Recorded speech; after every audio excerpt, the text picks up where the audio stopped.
Hey everybody, JJ here. Welcome back for another episode of Zoom Networking. Today, boy, we have an unbelievable guest speaker. The gentleman we have on is out of Pace Morby Sub-2 community. I say it all the time. If you don't know what Sub-2 is and who Pace Morby is, you're living under a rock. The premier real estate education program in the country, bar none. Our guest speaker today is businessman, entrepreneur, father, husband, family man, leads by example within our community, and a true rock star and a lover of classic automobiles. My good friend, Jason Lombardi. How you doing, Jason?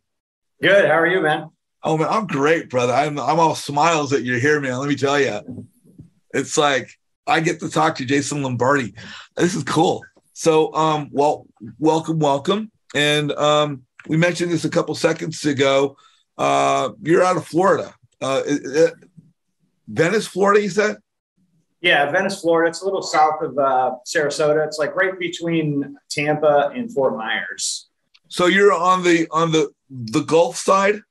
Yeah, yep, on the Gulf side. Okay. And there's actually a hurricane going on there right now.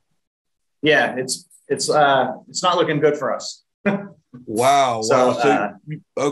And for your safety, you and your family have evacuated. Yeah, we boarded our houses last night. We were doing them at literally like 2 a.m. And as soon as we were done, we just flew down here. And down here, it's literally not even raining. It's cool down here. So shout out to Jamie. Good. I'm glad to hear that. Hey, so let me ask you. I mean, we've chatted briefly, but for those that don't know you, have you always lived in Florida? Are you from another part of the country? No, I was from LA. I grew up there, and then I moved to Boston, Massachusetts from like high school. Then I went back to LA for college, and then I went back to Boston and worked in a union for 20 years. And I had a fairly large portfolio up there, but our like landlord tenant laws it's ridiculous. You have like no rights as a landlord. Yeah. And so we saw the opportunity, we sold everything, and we moved to Florida. That was it. Yeah, I might be following you. I'm in California. We have the same issue with landlord rights out here. It's kind of ridiculous, but It is what it is. Hey, where in Los Angeles did you live when you were out here? I lived in downtown when I was a kid, right by the high school, and I went to college in Long Beach, like near Belmont Shore and all that. Okay, yeah, I know Belmont Shore. And I was there for a while. It was a good time. Yeah, it's not bad. It's not bad. I was going to say, I don't have anything. This was kind of off the cuff, so I don't have. You're good, brother. I mean, your topic is you. I was going to ask you, how long you been into classic cars? Just my whole life, pretty much from LA as a kid, seeing all the Mexicans with like the lowriders and all the awesome paint jobs. And that was it, man. That started there. And to this day, we still do it. And I'm worried about my cars in Venice. I'm real bummed out about that, but hopefully nothing happens to them. So do you buy them and you renovate them yourself? Is that what you do? Yeah, we're in a car club. I just bought a finished car. I think you saw it, but usually we build them. But this time I have more money than I have time. So I'm just trying to buy finished stuff at this point and then just cruise, Yeah, growing up in LA, as you know, we've got a lot of classic cars out here. We don't have the cold, the rust and all that kind of stuff.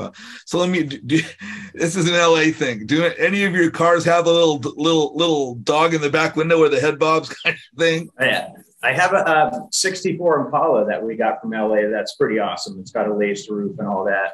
But I might sell that one. But it's on hydraulics. It's pretty sweet. That's for awesome. My LA roots. That's awesome, man.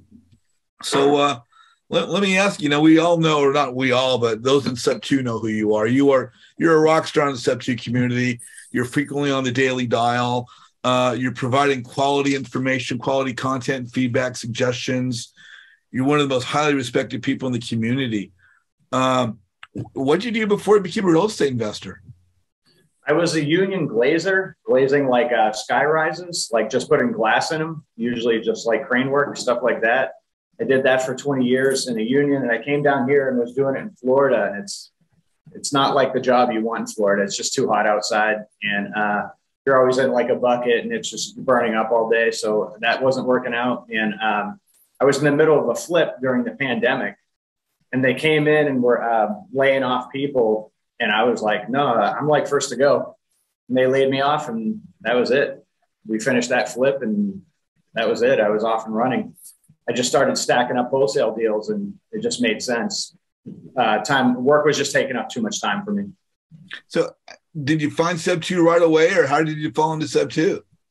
Well, me and Caroline were in TTP together with Brent. Yeah. And then that only lasts, I want to say for 3 or 6 months or whatever it was. As soon as it ended, we just took off out of there and went into Sub 2. I waited like a month or two. Like I said, I was in the middle of a flip, so I wasn't too focused for like a couple months. And then everyone started joining Sub 2, and everyone was just saying it was awesome. And so I joined almost 2 years ago. I joined the beginning of October. So it'll be 2 years in October. And I mean, it's Sub 2 is the best game around right now in real estate. No question. No question. Yeah. I've been in for a year now, and I've just been amazed at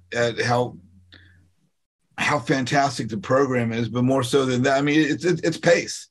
It's pace. It's about the people. And I know from my prior education program to this one that what separates an average program from a phenomenal program is a person at the top.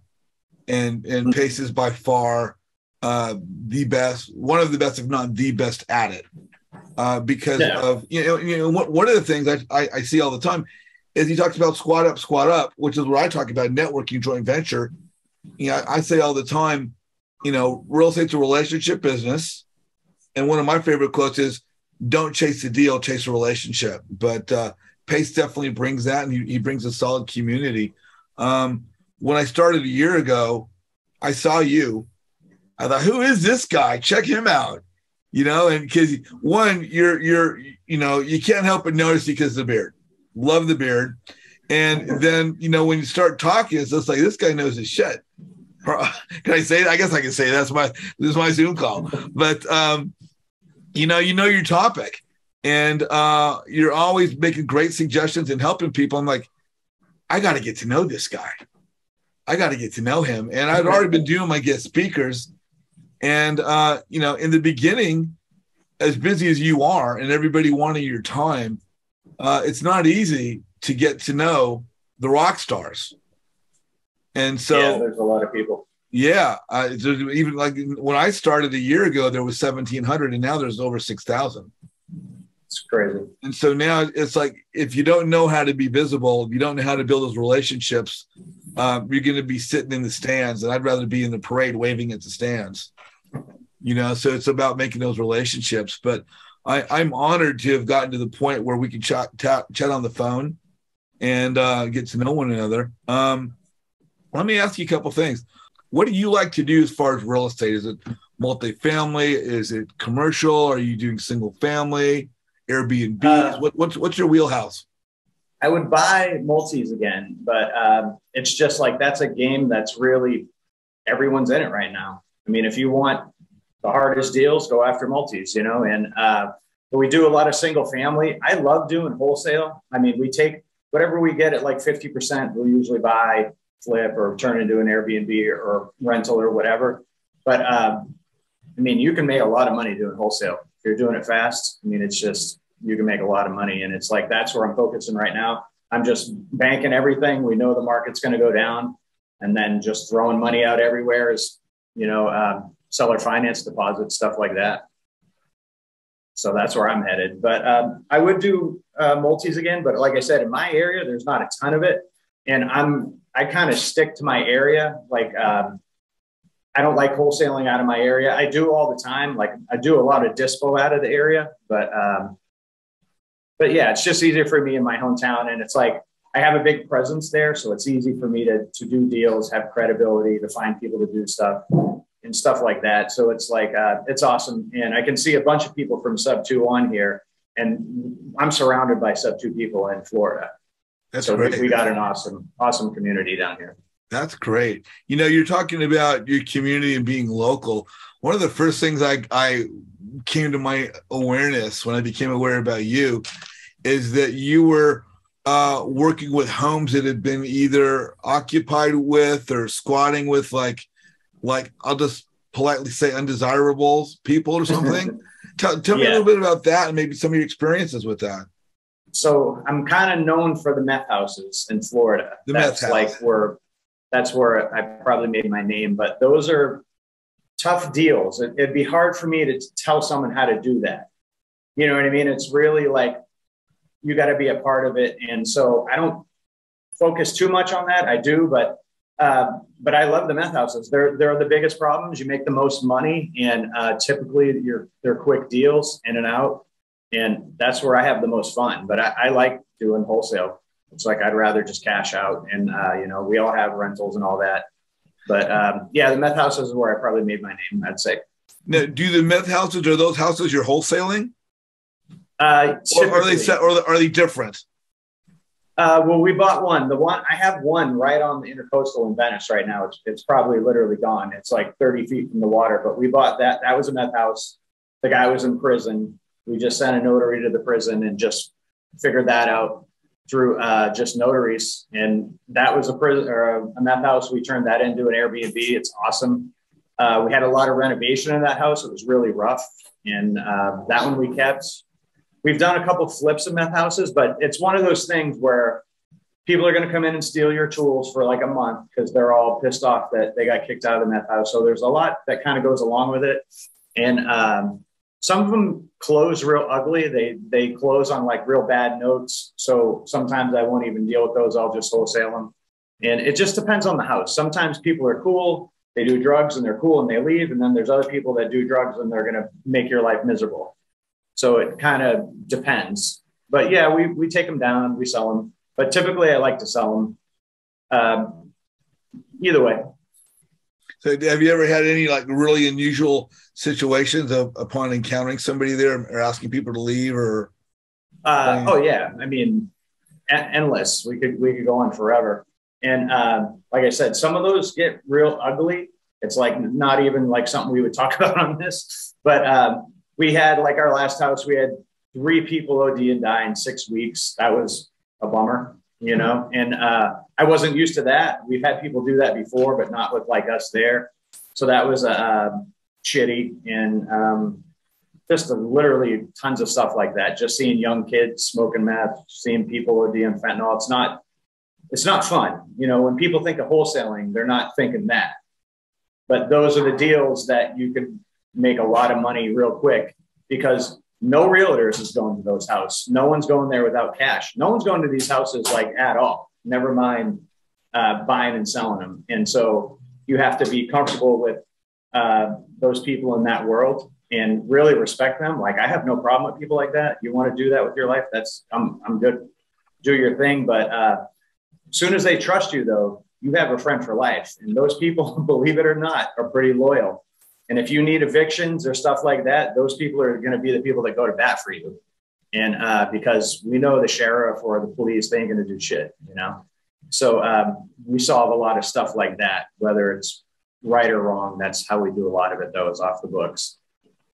So how many of these meth houses do you think you've done since you've been sub 2? Over a dozen, 20?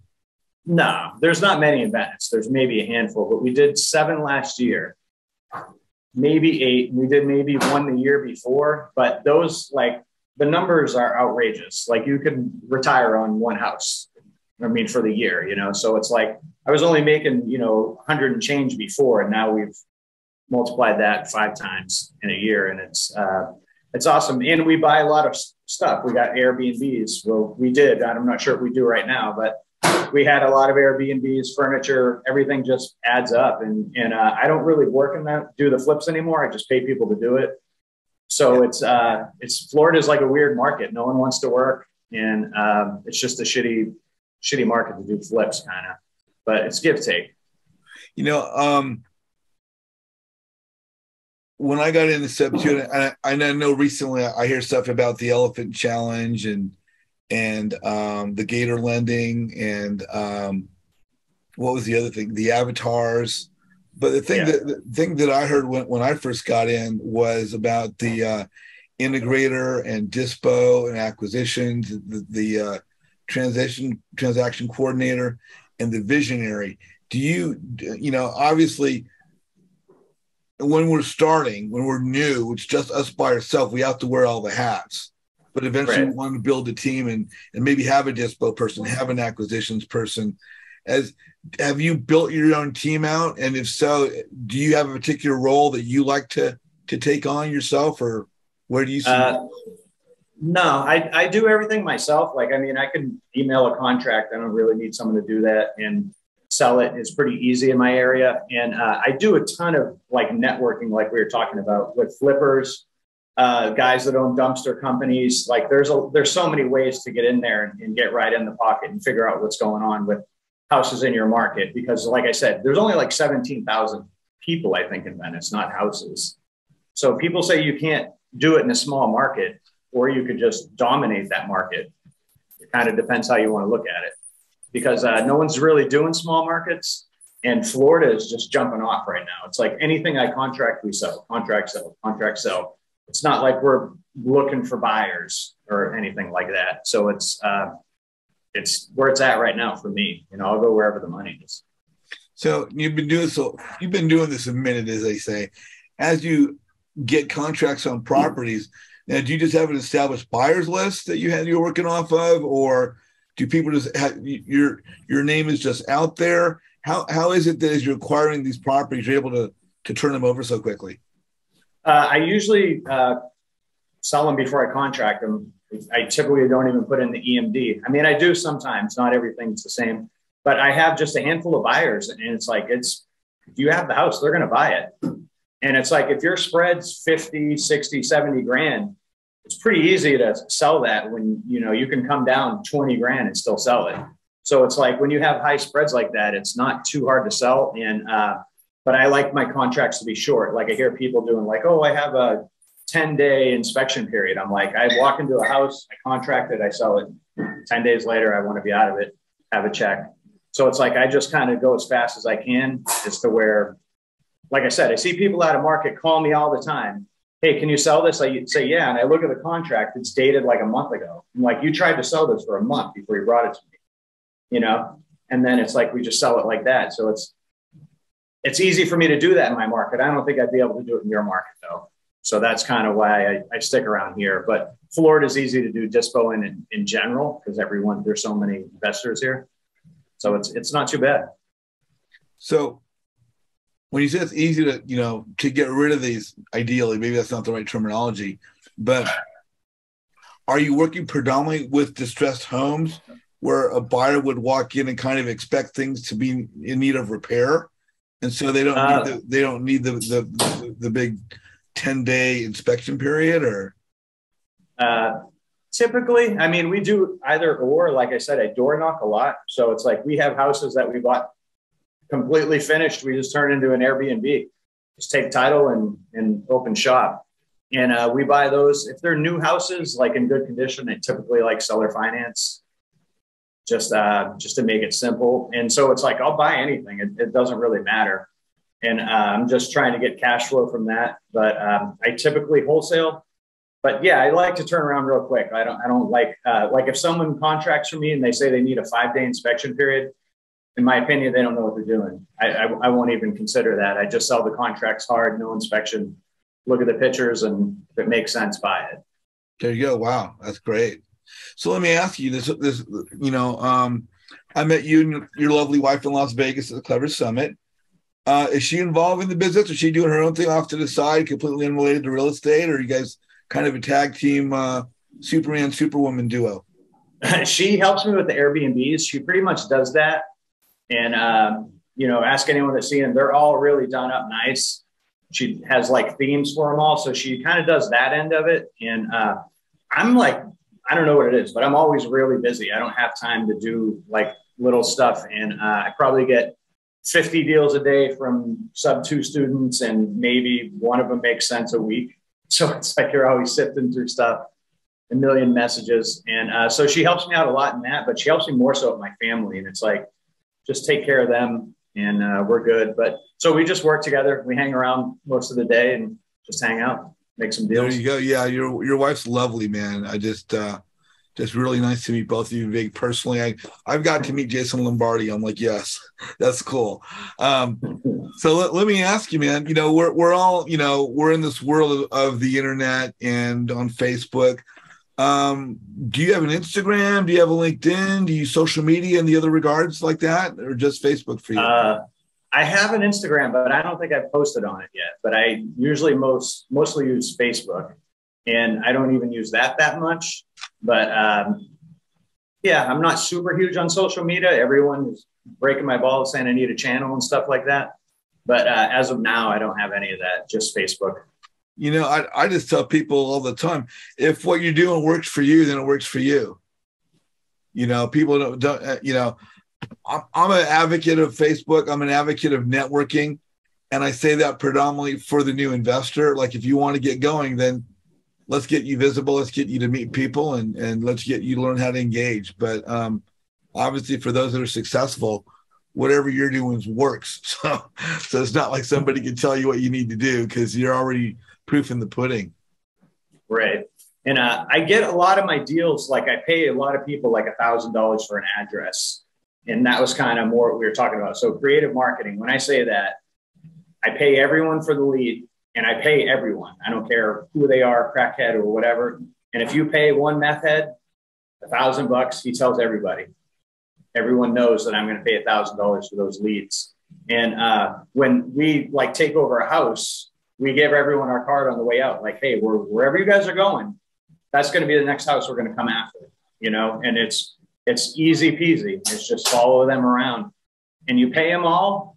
They all know they're going to get paid. They're going to send you addresses. Now, when you say $1,000, that's for a deal that closes, right?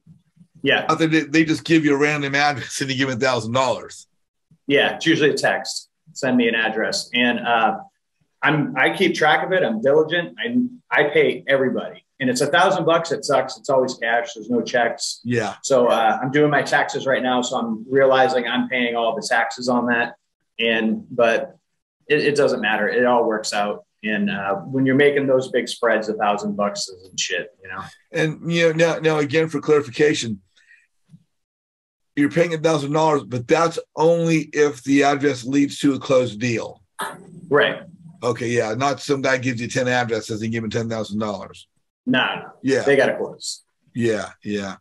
Okay. You know, so when you're not doing real estate, when do you get to do your passion? Is it, I guess it's Saturdays you do the car thing? Yeah, we do it every Saturday. And I always got my eye on cars. And cars lead to houses too. When you get in the higher end car market, almost all those guys have some sort of real estate connection. And so in Venice, I don't know if you've seen my old car. I have a 32 Plymouth with like a blower motor and all that. I drive that car all over Venice. So it's like people notice the car like right away. It's super loud and obnoxious. I bring it to my kids' school. I drop them off. I pick them up. All the kids take pictures when you pull up. So it's like people get used to seeing you. And it's so when you jump out and door knock someone, almost always they're like, oh, I've seen the car. Oh, I've seen you somewhere, you know. And it's like I'm just super friendly with everybody. And I know the neighborhood so well that it's easy to like communicate and connect with someone. And like my kid played Little League, we'd pay, $500 to put our name up on the poster in the outfield. And it's just like those little things start to add up. And people will say, hey, you own Revenue Empire? I say, yeah, that's me. And they're like, oh, you do the meth houses, yeah? Oh, my brother, my this, my that. And but people like so now it's almost turned around. So people look to me to say, hey, we got a meth house on our street. You got to come in and solve it. So it's like come to the point where people know that I'll solve the problem. So regular like people will contact me and say, hey, we got one next to our house. We got one on our street. That's great. So it's like, it's kind of built on itself and stuff like that. And I have a close relationship with a dumpster guy that dumps like 40-yard dumpsters. One, he knows all the flippers. Two, I live in Florida. Everyone's Florida's retired. They're going to die like any minute. So when they die, their kids call a dumpster guy and say, hey, clean out the house. We're going to sell it. And I'll always get that lead from the dumpster guy. He's like, hey, we're cleaning out this house. Wow. Their intentions is to sell it. I just beat them to the punch, and I got their phone number, their information, where the house is at. I just look to see if it's cleared probate, and then we can make a deal. Wow, outstanding. Yeah, I'm dealing with a dumpster guy right now. I'm going to have my fourth 40-yard pickup tomorrow. Right. Yeah. You know, you're talking earlier about the car, people taking pictures, and I'll go say your beard. I love your beard, brother. It's just about, you know, I say it all the time. You don't market your business, you market yourself. 100%. You're the guy with the car. 100%. You're the guy with the beard. You're the guy, you know. It's a matter of standing out some way to make us a little bit more unique, a little bit different in the community. Otherwise, we blend into the background. And if we blend into the background, we might as well just write it in because no one's going to know who we are. Right. You know, on that note, let me ask you, because, you know, my group's a networking group. What do you think the importance is for the new investor? We got a lot of new people in Sub 2. It's grown in the year from 2,000 to 6,000. We've probably got some new investors on the call right now, as well as watching on YouTube as they watch later in the production. What do you feel the importance is of networking and building relationships with other people to build one's business? Or is this a business that one can do all by themselves? It depends how much action you take. I mean, that's it. Like, I know one-man shows that still do, you know, they're not doing many houses to me, but they'll do, you know, 10 a year. And it's like, if your average pay is 10 to 20 grand, you're a one-man show making 200 grand a year. That's fine for a lot of people. Like, I can live on 200-300 grand. I'm not complaining. But if you want to do more, then you're just going to have to be more active and have a bigger network. Mm-hmm. And, but for me, it was all organic. Like, I wasn't like a business guy before. I was like a glazer. I worked in a union. They give you insurance. They give you your clothes, your boots, everything. It's like they take care of you. And so it was a kind of a learning transition, the whole thing. But real estate's one of those games. If I'm going to bring you deals, you're going to call me. Like, as soon as they know you have the deals, they call you, because everyone knows. And in South Florida, it's hard to get deals. Like, we have more buyers than we have houses. And that's why it's real easy to sell deals. It's like, who needs a deal? And you're just fighting over pennies, and you're usually getting your fee of whatever it is. And when I lived in Massachusetts, people were really worried about your fee. Oh, you're making 40 grand. How come, you know, and now I don't want to pay for it? It's like, well, you don't have a deal without me, though. In Florida, I've charged people 80 grand for contracts, and they'll pay it. They don't give a shit. They just want to flip it and make their money and call it a day. And if you have the contracts, so many people don't care how much you're making. I mean, if they do, then just sell it to someone else. Yeah. Yeah, no, that's about, again, as you say, you have the deal, so they pay for the deal. It's funny how one market can differ from another. But as you say, with having all the buyers down there, it's a pretty active market, would you say? Yeah, like Venice, not so much, but I mean, it is for me because we do most of them, but Sarasota is huge. I mean, everywhere down here, like everywhere is growing at a fast enough rate that it's just blowing up. Like, if you come down here and you have a deal, you'll make money. It's gonna sell. It's just gonna sell pretty much at this point. And if you're locking them up too high, then that's another problem. But that's not a problem that I have, really.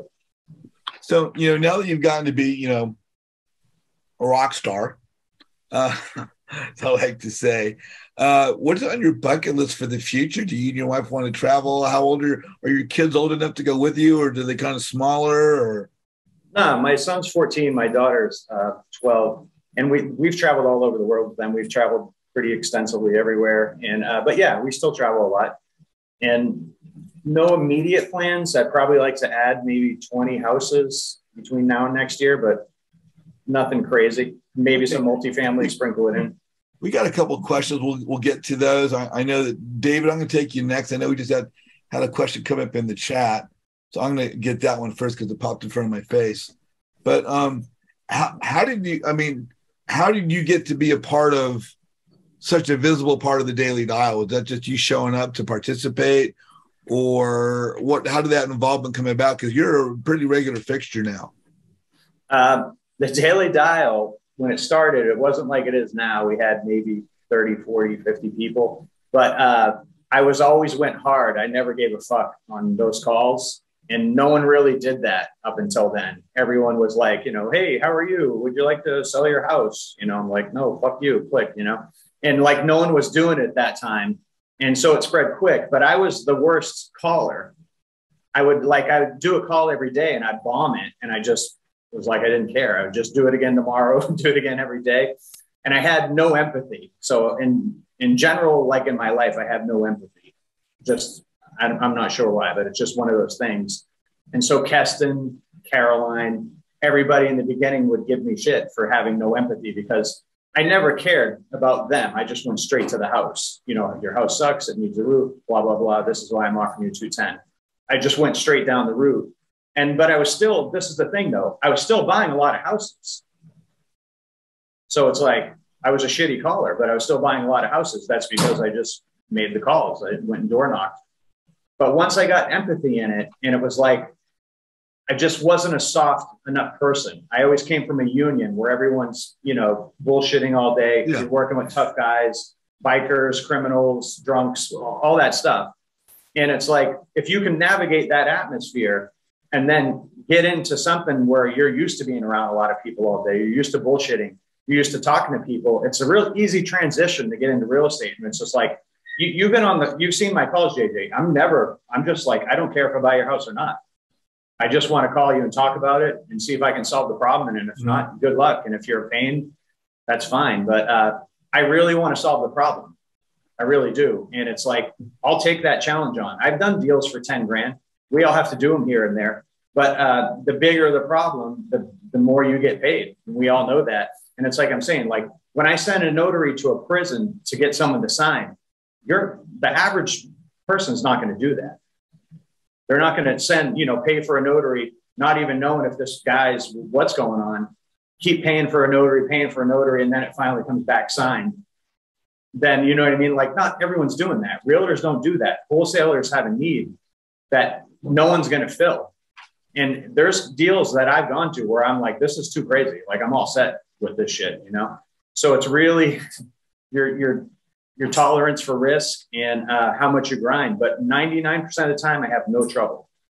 It's just that 1%. And I get my deals from like my pizza guy's a stoner. Hey, where's the stoner houses? He delivers pizza. He knows them all, you know, sends me addresses. My trash guy, I say, hey, dude, if there's anything out there that looks like, you know, people's clothes, all their furniture, all their beds, that's not trash day.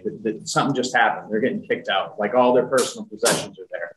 Take a picture of it. Send me a text. I get text on Friday. Hey, this is the house. All this shit was out front. I take the information. I do what I want. And it's like Uber drivers on, we all know when they get paid, people go get their drugs wherever. They go to the same houses over and over at the beginning of the month. They know where they're at. They'll tell you. My mailman. So in Venice, like I said, we're a retirement community. So people come down here just for a couple months. So the houses don't have a vacant list. They have like, I think they call it like they suspend their mail at one address and deliver it to another. I don't know what that's called, but he just writes them down and says, hey, these addresses have their rent or their mail being deferred or whatever they call it. But I've never pulled a list ever in my life. I just do a D for D list, driving for dollars, and I just door knock. And that gives me enough business to like do what I got to do. And when you're in the community, the more door knocking you do, it just builds on itself. And it just builds on itself. And it just becomes where people in the community see me. And like you said, I'm with my daughter. She's 12. She's awesome. You know, she's cute as can be. And it's like people see that and they want to help me. Old ladies see that. They want to help me. Old grandparents and all that shit. And if you use all that to your advantage, it starts to add up quick. And it doesn't matter who you are. It really doesn't. Like you said, my wife, like I have a lot of old ladies. I knock on the door. They don't want to let me in. They're scared to even open the door. You know, they won't even open the door. I'll go get my wife. I'll come back and go knock on this door, you know. And it's like we work both ways. Like she helps me all the time. Or some random dudes, hey, send her out there, go talk to this guy. And so it's really just using everything to your advantage. And if we're not reaching outside the box, like everything I use, that's my normal life. Like I bring my wife, I bring my kids, I drive up in cool cars. And it's like you drive up in a cool car. most people want to talk about it. They'll say something, you know, my dad had a car like this or whatever. And once those conversations get going, it just kind of leads to the next thing. And that's how we do it all. It's all homegrown marketing, everything. And like I said, if you do enough things in your market, it's just simple to do. So do you take your wife and daughter with you frequently when you're not driving for dollars or door knocking or once in a while? Or? I take the kids more than my wife. Like, she doesn't really like to go. And she's like, she doesn't like to go to drug houses and none of that. She just likes to go to the regular one. So usually I just go to those with her. And it's like I said, if I got like a little old lady, I'll kind of push her in that direction. Yeah. And she's heard me talk about real estate enough that she can kind of fumble through it. Cool. You know, we got a couple questions here. We're gonna bring a couple folks on. Level on each best says, hey, you are on with Jason Lombardi, brother. What's your question? I have a few questions. So do you ever do like marketing direct to seller, just like you have a VA that's cold calling, or is creative marketing all you do, really? No, I've worked with, like, sometimes I've had Felipe call a couple times. He had a list he wanted to call. I've worked with people in the respect that they're like, hey, I'll pull a list in your area, and then if we can work it out, you can go close the deals. But they're just so infrequent that it gets boring if you're calling a list, because it's not like you're calling Chicago or something. There's just not many houses. So I have never called a list, but I'll make a driving for dollars list, put it in and skip it, and then I'll just put it in call tools and I'll call it randomly when I have time to kill. Got it. Okay, that helps. Thank you. And another thing, whenever you when you call you said you don't care really if you buy the house or not. It really, it comes down to you solving a problem, right? Yeah. So how do you go in there with that mindset without the sellers or the agents really even, just really thinking that you're there just to kind of lowball them, lowball the house or whatever? That's just kind of like the way I am. Like, I don't really care. Like, I kind of just want to do what I want to do. And if you want to sell me your house, I want to buy it. But if you know what I mean, I could care less either way, but I really eliminate people.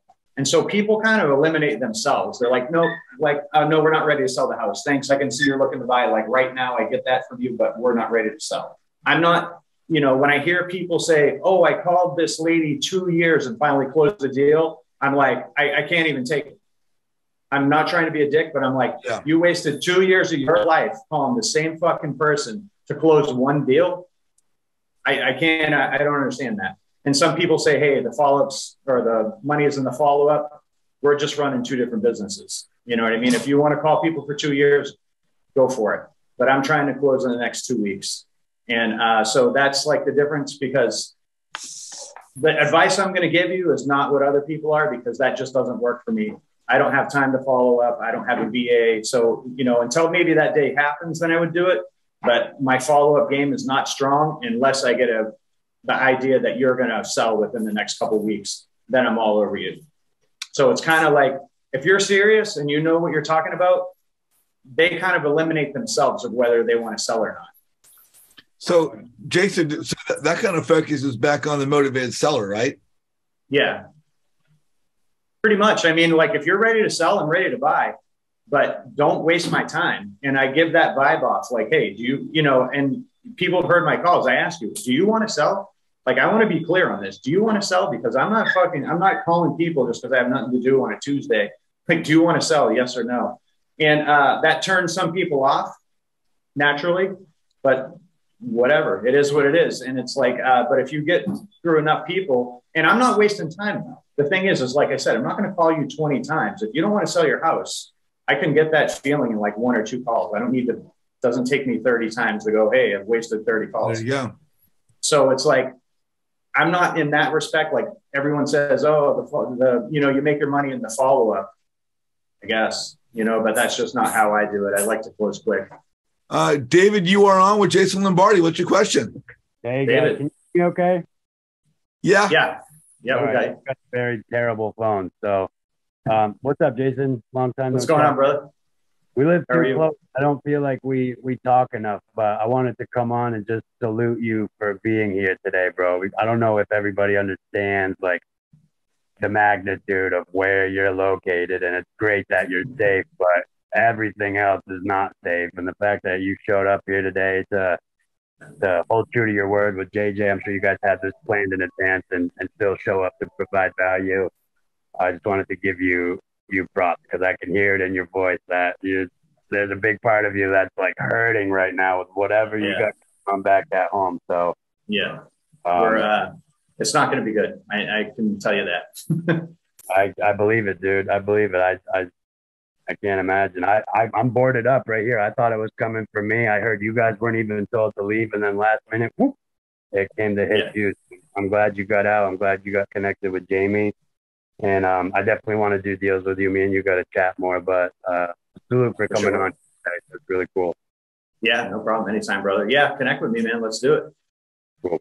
Hey, David, thank you so much for coming on. Appreciate you. And I'd love to connect with you later as well. We'll get connected on Facebook and all that stuff. But David, thank you so much. Justin, you are on with Jason Lombardi. What's your question? Hey, Jason. First of all, thank you. I want to reiterate that. Thank you for being here and for the value you're providing amidst the craziness of what's going on out there right now. Actually, I have my sister-in-law and my brother up in St. Augustine, and I'm still not sure like what's going to happen with them yet. So appreciate it. Actually, my big question, I'm kind of a big systems guy. I like figuring out systems and how to, structure the business from a technical standpoint. So I'm just curious, like when you tell, your crackheads or whatever, you tell them, hey, send me a deal. How are you keeping track of all that? Are you using a CRM? Like what's your process for keeping track of all that?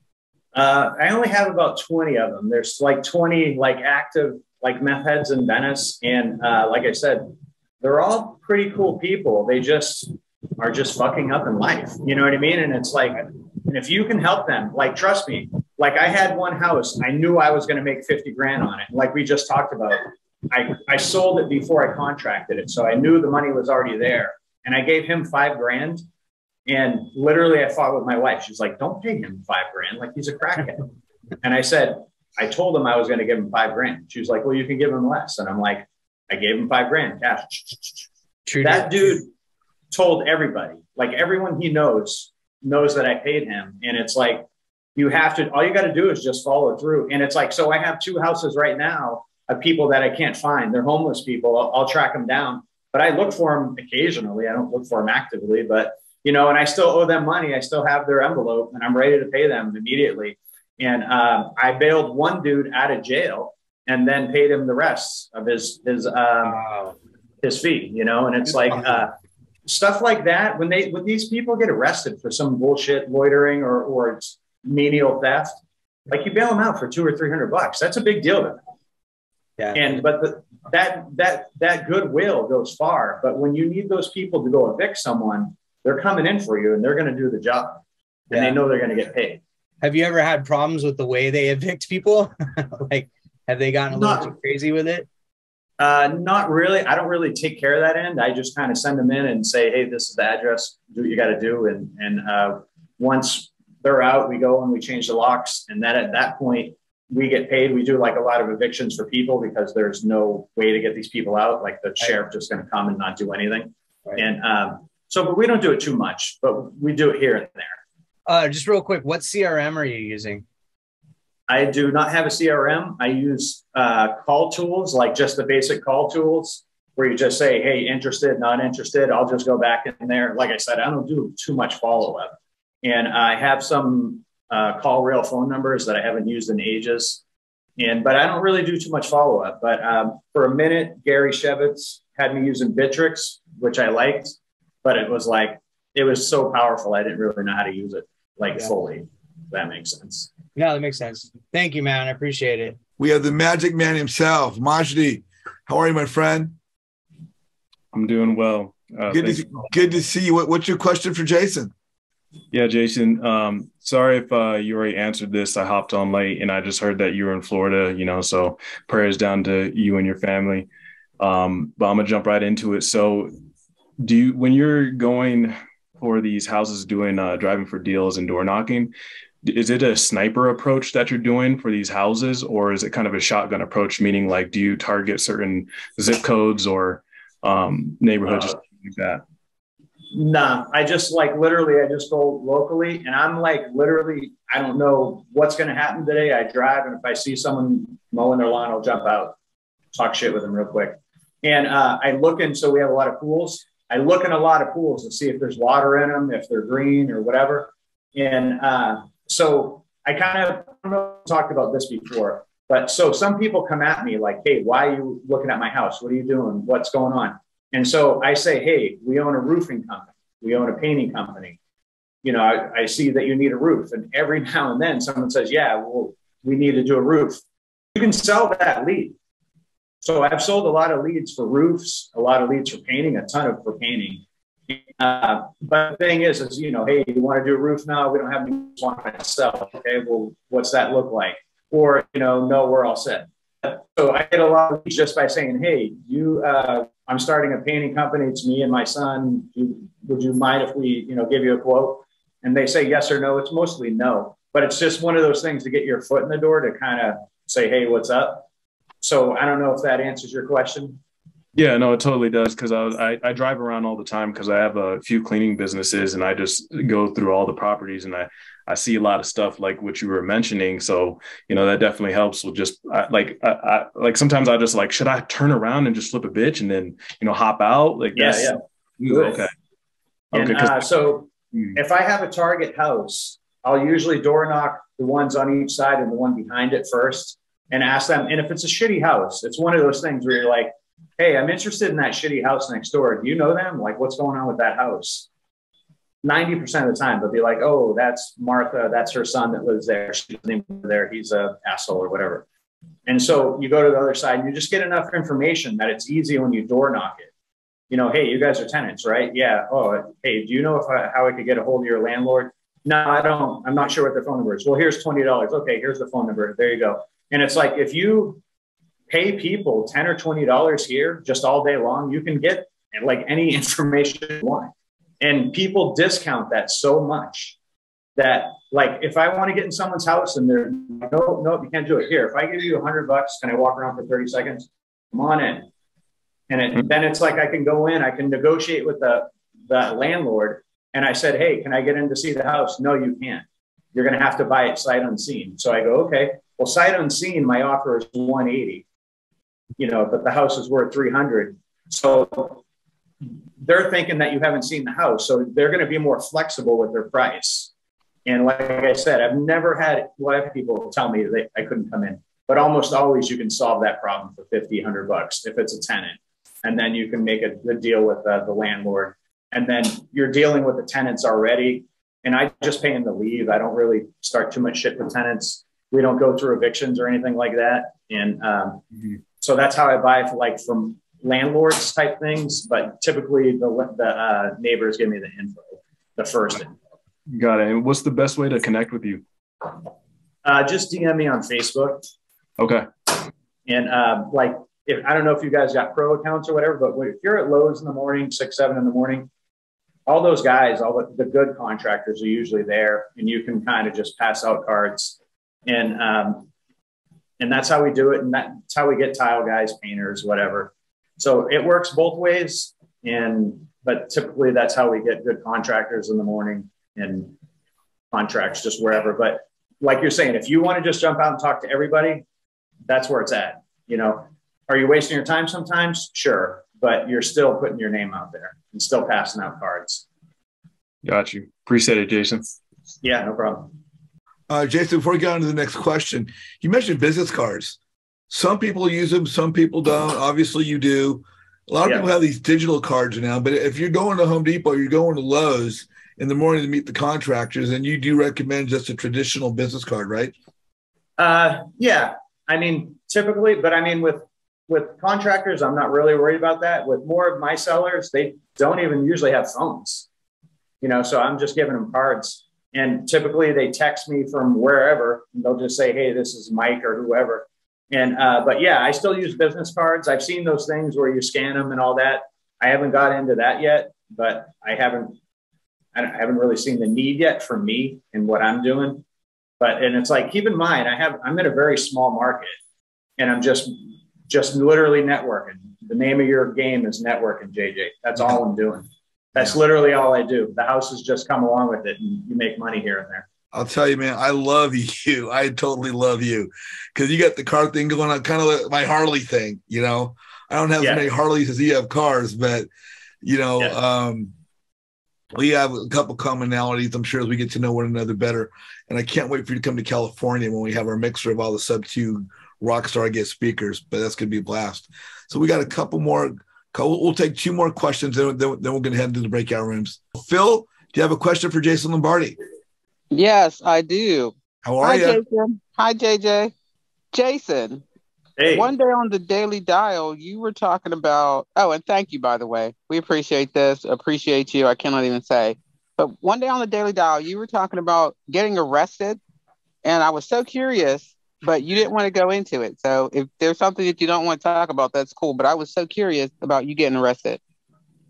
That's happened a couple of times, but I think that time I was in the house with a bunch of people. They were doing their thing, and the cops just came in. I'd seen the owner of that house naked 3 times in like a month, which is unusual for me. But they just came in, cuffed everyone, and then I was like, hey, I own the house. And they're like, or I'm trying to buy the house. And they didn't believe me. And then as the further we got along, they were cool. It was no big deal. But some of that comes along with it. And like I said, I'm wholesaling, and some people were just doing different things. Like some people call wholesaling calling lists. Other people are showing up with guns to houses. It depends what you call wholesaling. But sometimes that comes along with it. If you're in these houses and cops come in and they do their thing while you're there, that shit comes along with it. You get arrested, who cares? You know, like I don't need a good credit score. I work off of cash, you know, so it's not the end of the world, but it does happen. So quick question. With the markets, you know, kind of different now in all over the States, right? I mean, I don't know what's going on with Venice and whatnot, but do you think you're going to just keep the same marketing, same system, you know, what were you doing for the next year? Or are you going to kind of try something different? I'm in that transition kind of right now. So all the meth houses and that stuff, that's not like the direction I want to keep going. Yeah. That got me from like A to B, and it capitalized me really fast. So it kind of did what I needed it to do. And so now I'm not quite sure, I'm not quite sure where it's going to go, but like, I feel like something needs to change a little bit. I can't just keep doing onesie twosie, or maybe I need like an integrator. Like, so I'm not good with integration type stuff. If I had someone that can kind of keep me on track, but follow like all my randomness, that would be a huge benefit to me. But I'm not sure who that person would be or what that would look like. And if that would work for me, because I roll quick and fast and I kind of just do what I want, and not everyone's into that. Yeah. So I'm not sure. I mean, I've kind of talked to you about it too. Like I see people building teams, but I don't want to be the head of a team where every day at 8 o'clock I'm going to meet with like a bunch of people and doing all that. That's not so much for me. And the way it is now, it's like we make more than enough money to do what we got to do. So it's like, I don't see the need to scale up like real big. Yeah. So when I ran all these last meth houses, they were super intense, like labor intense, dealing with these people, figuring out the personalities. And I'm always outnumbered. In every house, I'm always outnumbered. So that's very nerve-wracking for me. I don't like to be outnumbered. You know what I mean? And you're always armed. Everyone has guns on them. And it's like it only takes one time for that to go bad and everyone ends up dusted. You know what I mean? Right, so right. I see that's the problem for me, Oscar, is I can't ask someone else to do what I do. They're not going to do that. They're just not going to do it, you know? Yeah. And so, it sucks because I do realize that, because after the last couple of houses, I told you, I was kind of like depressed for a minute. It was like a lot mentally for me to see all this happen in that short time span. These people passing away, people ODing, young kids smoking meth. Like I'm a father. I don't like to see 15-year-olds smoking meth, you know, but you have, that's part of it. You know what I mean? And it's like, you can't judge these people on any level or it's over. They won't trust you ever again. Yeah. And it's like, when you see that, you have to go along with it. But it's now I'm asking the question to myself, like, how long can I go along with this before it doesn't make sense? But I'm kind of to that point. That's where I was saying to JJ, I was like, I don't want to make this so much about drug houses because that was kind of like my past. That's not my future, but it's part of my story. So that got me from A to way up here in B, like real quick. Like I couldn't have done it without those houses. You can only close so many $10,000 wholesale deals a year. You're only making 100, 200 grand a year. But if you want to make it real quick, there's just more risk, more reward. Right. Yep. Mm-hmm. But totally get it. So to get back to what Oscar is saying, I mean, and you said this was your beginning and now you're at another level. So you're already planning your transition to the next spot for you. Right. But I don't know what that is though. Like I can just keep going on like this and just keep wholesaling and live a good life. No, but the point is you're open to there being a possible transition. You know, this is done well for you and it can continue. But you also realize that now that you've proven yourself, now that you've more than got your feet wet, you're ready for whatever may come next. You're open to what the world may bring you. Right, 100%. And it's like I just need to find like that one person that really gets me and where I'm going because I like to have fun. Like you guys see the Daily Dial. I don't take anything serious. I don't get mad. I don't scream. I don't do any of that. I'm just having fun. I'm only on the Daily Dial every day because I want to be there. The one day that I don't want to be there, it would be a wrap, you know, but I love Caroline. I love Pace. This community is awesome. I see 1 million people on these screens right now that I see on the Daily Dial, a bunch of sub-2 students in here. I'm just having a good time and I'm just seeing where it takes me. But I agree that I do kind of need to shift gears, but I'm not clear on exactly what that is yet. Young lady, Sherry Lash out of Michigan, right, Sherry? Yes, absolutely. And from what I hear, you do not like to go fishing. Oh, hell. Y'all know that's a lie. Pretty sad the boat's out of the water. There you go. So what's your question for Jason?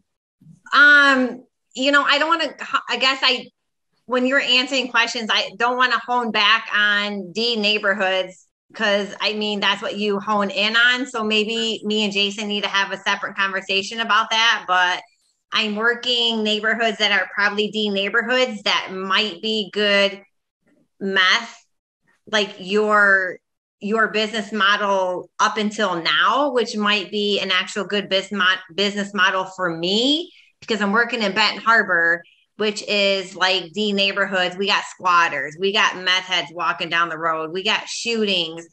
And how do I work to that my advantage? But yeah, I ain't walking that shit by myself. I'll tell you that. And you know, I'm half in the business. Frank is half in the business.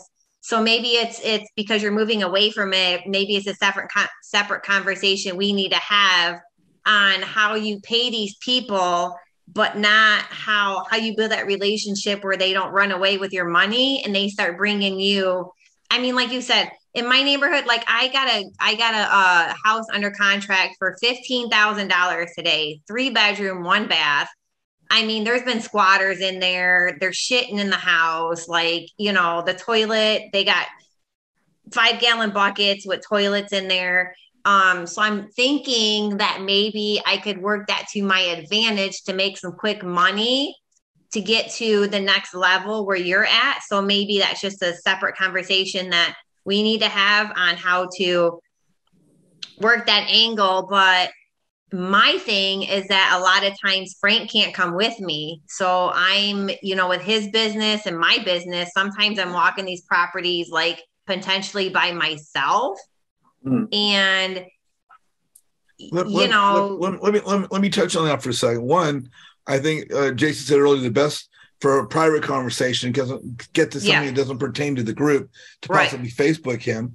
But Justin, if she's walking these Jason, if she's walking these neighborhoods, would it be in her best interest maybe have a friend or bodyguard kind of person? I wouldn't do it by myself, but you know, if you approach, so I guess my just question is, if you approach somebody with, say you're going to pay them $500 to bring you the next crack house or squatter house, how do you guarantee they don't walk away with your money and just be gone? What money would they be walking away with? Well, my money. You don't pay them until they bring you the deal. Like how does that work? Oh, until I close it. So they send me, so someone will send me an address. I'll just skip the address and call it. So I typically don't go out there until I've talked to the homeowner. I mean, sometimes I do, sometimes I don't. But so typically I'll skip it. I'll call the homeowner. And if it's a rental, it's a rental. If they live there or whatever. But then once I close, I'll pay that person out cash. And the thing is I have no contracts. There's no nothing. Could I screw them? Yeah, sure I could. But I probably wouldn't get any more addresses. But everyone gets paid. And it's always cash. There's no check. There's no going to the bank, nothing like that. Right. So so I'm at a gas station, right? And I'm going to go in and get a pop or whatever. And I see somebody that looks like they might be able to bring me a deal because they're a squatter, crackhead, whatever. They have no address. They have no phone number. How do you get them the money in the end that would bring them back to give you more deals? I usually know someone in their network that's really easy to find them. And usually none of them have phone numbers, but right. Like I said, I have 2 envelopes right now for 2 people that I haven't been able to find. I just haven't been able to find. But typically you'll hear from them, or you'll hear from other people. Like I've heard from other people like, hey, you owe this guy money. I'm like, I can't find him. I'm not going to give it to you to give to him. You know what I mean? I got to give it to him direct. So you just ride around and make yourself fucking known in that neighborhood, basically. Right. And it's like I said, it's not too hard to be seen when you pull up in a 32 Plymouth. It's not too hard. People will find you. And I just go to the same places in Venice. We have the same houses, and it's not that hard. And it's harder for me to find them than for them to find me. If they need to find me, they can find me. Okay. And up to now, I've never had any trouble with anyone. We've never had any dangerous situations. A little bit. I've had guns pulled on me, but nothing crazy, you know, and, but it's not too hard. I mean, if you find them, you're going to realize it's going to be a real small group. All of a sudden you'll go from 20 people down to 3 real quick. And those 3 will have addresses for you. And then they go to jail and then they're gone. And then you got to find someone else to fill the void. And so it's not too hard, but like, if you said you don't want to door knock them, don't. Just get the address, skip it, call, make sure you have a deal on your hands. But at some point, someone's going to have to make that first touch. And that's always like the danger point. You know what I mean? And then, but once you get past that, I always go alone. I never bring anyone with me. And it's easier for me to go alone. They're not on guard. I'm not showing up with 4 people or a dog or nothing like that. And, as being a woman, I wouldn't do that though, you know? Right. But I mean, you could easily get in touch with the owner and just say, hey, go in there and take these pictures, or you go in there and do it yourself, or send anybody. I mean, I hardly ever go, you know, if it's out of Venice, like Tampa or whatever, I have a bunch of people just run out there and check it out, take pictures, and it's easy that way. And if you pay them too, because if you pay them $500, hey, go there, check out this house, take a picture of the AC, the water heater, all the tags, and go through your list and give me an idea. And these are guys that I know when they give me their results that it's right. Like they've done a lot of deals. They've seen a lot of houses. And so it's not too hard. And if they're out of Venice, they're probably going to be the guy that's probably going to help me sell the house too. So they're always like kind of in on the deal anyway. And if you have to JV on those or partner on a couple, like who cares? Oh yeah. No, I'm not afraid of JV. I'm not afraid of JV at all, and you can find anyone in any of those shitty neighborhoods that's a good person. It's really easy to just got to find that couple. Just got to find that couple. I've never. I pull up on some gas stations in Benton Harbor, and I'm like, oh shit! Like you're the only white girl pulling up in here, and I'm right. But I mean, because like that's in Florida, we have racetrack, and they have all outlets, and people plug in their phones and charge them. That's kind of where I see a lot of people, kind of the same, not the same people all the time, but you go there, pass out cards. And I just say the same thing. Hey, if you know anyone selling, everyone says no. And then I say, well, I'll give you $1,000. And then they go, now they got a little interest. Just text me the phone number or just text me the address. And I just drive by immediately. And a lot of people text you information. I mean, all of us on here have had addresses. Oh, my cousin's selling a house. But how many people stop right there, take down the address, and then go home and call it immediately. Right. Probably not everybody, but if you do, I mean, we all know out of 100 leads, you maybe buy 2 or 3. Right. You know, but you still got to call those people. And when they start popping all of a sudden, like I said, you start realizing who's sending you the good info, who's going to the hot houses, who knows the active houses, who knows the people in them. And it's not too hard. Like once you're in that world, and you, like I said, you only need 1 or 2 good contacts in that world. And it's like, you can kind of figure it all out. It's like everyone, it's like sub 2. Everyone knows someone that knows someone that knows someone. Right. Okay. Same as gotcha. I think I'm in the world that you're in that aspect that I can make it work for me. Yeah. I mean, you can totally do it. And it's like, I need a woman sometimes to go to other houses for me. And that would be like the missing link for me. Like it's the opposite for you. Like you need a me, I need a you, but for different houses. You see what I'm saying? Yeah. Because all the time I get like little old lady, she's scared of me. Wouldn't you be? You know what I mean? I show up in a shit box and it's old and blowing smoke. And then I get out and knock on your door. No one's going to answer unless it's, a guy or whatever. So it's right.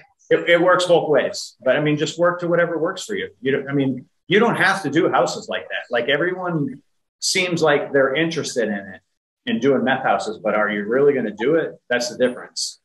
Is that like when I go to buy these houses, I'm never like competing with someone. I'm never like, well, hey, what are the calls? What did your realtor say? There's no conversations like that ever.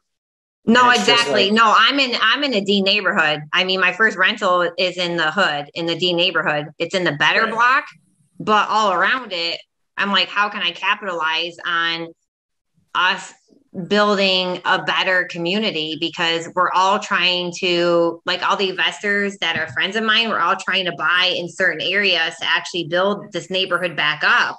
But a lot of them are afraid to approach the people in those neighborhoods, because they're shooting, all that kind of stuff. So we'll connect later. It's like an area that I could connect on. So, and just ask those people, if you have someone and say, hey, in that house on whatever street, do you have whoever's phone number in there? And just text them, hey, LJ sent me about your house. My name's Jason. I'm in the area, Right. Or to start door knocking. I'm a little scared to door knock. So maybe I need to start knocking on some doors and be like, hi.